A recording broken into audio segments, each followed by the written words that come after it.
Tennessee is now the first state ever to work with the TSA to deploy a simultaneous counterterrorism operation statewide. News Channel 5's Adam Gassimi was at one of their way station checkpoints today near Portland. Yeah, Vicki, you know, this was a massive operation really bringing all federal, state, and local agencies together to not only do random searches, but also create an army of agents on wheels. You're probably used to seeing these signature blue uniforms at the airport. See something, do something. But now TSA agents are on the interstates fighting terrorism with visible intermodal prevention and response, or VIPER operations. Where is the terrorist most apt to be found? Not these days on an airplane, or likely on the interstate. Tuesday, Tennessee was the first to do this simultaneously at 5 way stations and 2 bus stations statewide. They're recruiting truck drivers like Rudy Gonzalez into the First Observer Highway Security Program to say something if they see something. Not only truck drivers, but cars, everybody should be aware of what's going on the road. It's all meant to urge every driver to call authorities if they see something suspicious. If somebody sees something somewhere, and we want them to be responsible citizens, report that, and let us work it through our processes to vet the concern that they had when they saw something suspicious. The bottom line is this: if you see something suspicious, say something about it.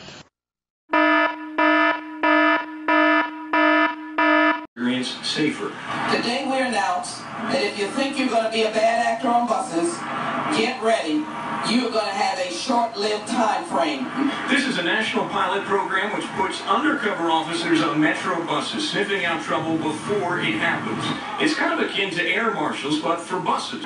But that safety will apparently come somewhat at the expense of civil liberties. These officers will be able to search bags at random, and canines might be brought in. But you don't like the bag searches? No, not at all. Because I carry like a lot of food, and people always ask me for my food. The bus safe program is a collaboration between the Congresswoman, Metro, Precinct 7 constables, and the TSA. Reality in America. Some fear any nuclear, biological, or chemical attack on U.S. territory might trigger just that. And as KSLA News 12 Jeff Farrell discovered, the clergy would help the government with potentially their biggest problem, us. From my cold, dead hands. Charlton Heston's famous declaration captures a truly American value, the overarching desire to protect our freedoms. But gun confiscation is exactly what happened during the state of emergency following Hurricane Katrina in New Orleans. U.S. troops also arrived, something far easier to do even now thanks to last year's elimination of the 1878 Posse Comitatus Act. That forbid U.S. troops from policing on American soil. If martial law were enacted here at home, like depicted in the movie The Siege, easing public fears and quelling dissent would be critical. And that's exactly what the clergy response team, as it's called, helped accomplish in New Orleans. Jeff, the primary thing that we say to anybody is let's cooperate and get this thing over with, and then we'll settle the differences once the crisis is over. Such clergy response teams would walk a tightrope between the needs of the government versus the wishes of the public.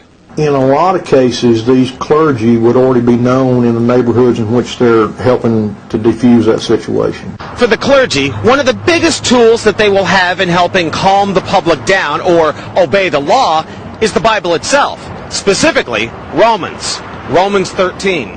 Because the government is established by the Lord, you know, and that's what we believe in the Christian faith. That's what's stated in the Scripture. Civil rights advocates believe the amount of public cooperation may depend largely on how long they expect a suspension of their rights might last. You'll find that they've also asked for the right to imprison farmers who wouldn't keep books as prescribed by the federal government. The Secretary of Agriculture asked for the right to seize farms through condemnation and resell them to other individuals. And contained in that same program was a provision that would have allowed the federal government to remove 2 million farmers from the soil. If you live in the heartland of America, you have to listen up. While the nation was distracted with the Anthony Weiner drama, President Obama signed an executive order that will seize greater power over food, fiber, and energy in our vast countryside areas. The president created the White House Rural Council to, quote, make sure we're working across government to strengthen rural communities and promote economic growth.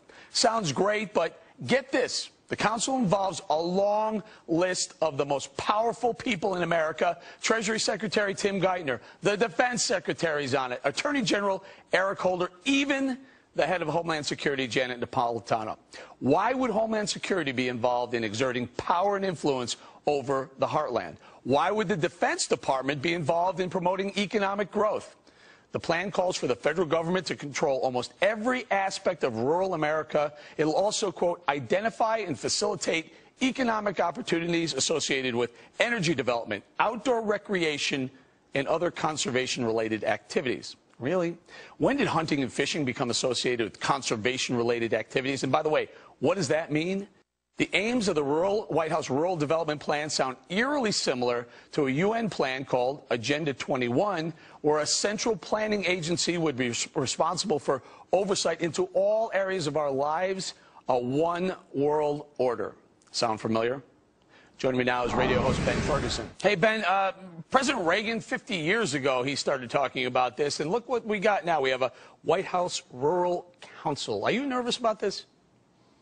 Sure, and anybody that's in rural America should be worried about this, because what they're saying is we're going to look at what you're doing in your life, and if we seem that you're not somehow using your land to the advantage of the overall American people, then we may have some quote-unquote maybe strong suggestions for you. I mean, look at the people in Minot, North Dakota, for example, this week, who are having to deal with the government, and guess what? They didn't do it right with the levees there, so even when there's a place with a lot of people, they say, hey, why would I want the government telling me what to do with my farmland? Because that area there is massively involved with farm. What, are they going to walk in with the defense secretary and start telling them where they should farm, how they should farm, and what they should do with their land? I mean, this to me scares me. Hey, Dr. Heldman, what about it? Why the long list? I mean, if you go down the list, almost every department, I think every department in the White House is represented.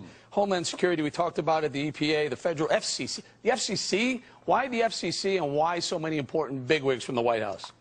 Eric, I think that list means a lot. It means that President Obama is taking what is happening with the heartland, which is a lack of economic opportunity as we've shifted from a manufacturing sector culture to a service sector culture.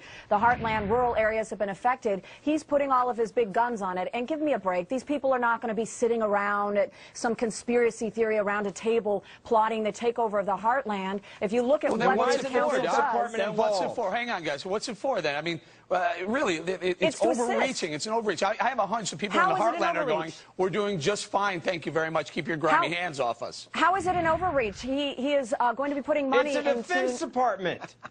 The Defense Department, who knows how they'll be involved? It's everyone from a major cabinet focusing on... Do me a favor. Give me a scenario. Hold on. This is what happens when you have three remotes. Let's bring it around. Go ahead, Chris Plant. You're up.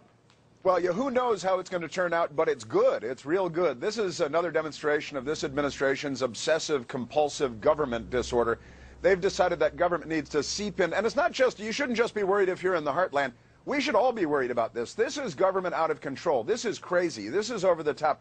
This is one of hundreds of sort of organizations and commissions and panels that this administration has created to wheedle their way into our lives and what kind of light bulbs we can use and how much broccoli we can eat and what we can drive and what our kids have to eat at school. And they're just seeking to control Tony, every area of our lives. Certainly feels like overreach to me. Not only overreach, Eric, I mean, it's so frightening. This is 16% of America, what's considered rural America, who basically is now going to have its entire livelihood run by government in Washington. They're far away from Washington. They like it that way, is my guess. I think Mr. Ferguson certainly sounds like he's representing that point of view.